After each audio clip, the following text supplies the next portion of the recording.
Locked in my room, 4 black walls, tied the noose, no recall, no result. Fuck withdraw, rather shoot up till I fall. Murder on call with the 5-9. 20 years and it seemed like a lifetime.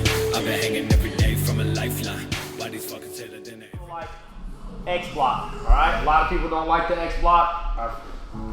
If you answer off of it, you gotta answer off of it, then like, it's okay. If you're doing it correctly, right? But like if your arms start getting damaged because you're not checking the kick, cool. But I'd rather you have some kind of default block and not just taking the kick like this, okay? So say he switch kicks, right? Boom. I'm bracing here. I did not bend my spine. My legs were not straight and I didn't move, right? The reason why I'm X blocking, who knows why I'm X blocking? Not because I want to return, right? If I would prefer to check, but why did I? Too late to check. I'm too late. My feet are too heavy. I might be in a wider stance. I know, oh crap, if I have to like now get up to do this and I go to check, I'm too late. It's gonna get me off balance, right? And then now that's a score for him. So if he is gonna get the score and I defend, I'm running through him.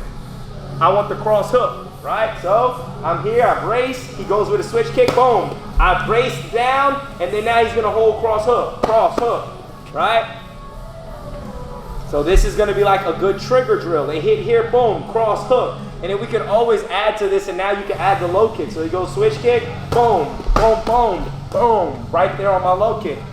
Once we get to that point, for right now, I just want the trigger drills. Touch, go. If he goes rear kick, same thing. Here, all right, I'm going hook cross, boom, boom. Like, cover some distance with this because most people aren't like full sending the rear kick. I would like you guys, if you commit to a body kick, you crush your partner's offense. You crush that ability to counter.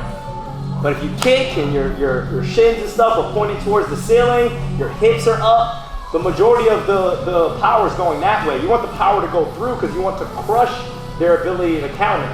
Remember, this is like a shield. If this is a shield and this is like a spear, you're crushing the shield, and now you're in war without a shield, bro, right? So he goes his rear kick, I brace, boom. I'm heavy on my legs, that's why, it's too late for me to check. So he goes, boom. And then from here, don't overcommit, right? Keep this here, boom, boom, stay long. One more time, he goes, boom, boom, boom. He goes with the switch kick, up, late, boom, boom. And when you get good at reading that your opponent's body posture on a switch kick, you fucking cut it off. It's a triangle. He goes to switch kick, boom. And now I'm inside the knee. I'm inside the knee. He's on one leg. Even if it's not a kill shot, even if you landed on his chest, he's gonna be moving back. And now you can pursue him towards the ring, the cage, whatever you're fighting in. Okay? But we got to get good at number one, standing your ground. Standing your ground, man. If it was anything, especially you two in the smokers, you took the center, you just boom, you stayed there, and you just realized the guy just conceded. He was like, okay, well, I guess I'm gonna move back. I guess you are gonna move back because you ran into a cage, and then you hit him with that beautiful over the top elbow. And now do you see why I said go back to southpaw? Yeah, he kicked the lead leg out from under you, but you stopped him from getting out there. Because you were literally, you did this, and then you started doing this. I was like, no, like, you're giving him the out. You switch to southpaw, and you put him right in a corner. So exactly it was nothing we do. And then what we do, knee, and then drop the elbow right over the top. This is why I harp so much on not chasing. How many times you hear me coaching you guys, cut off the corner?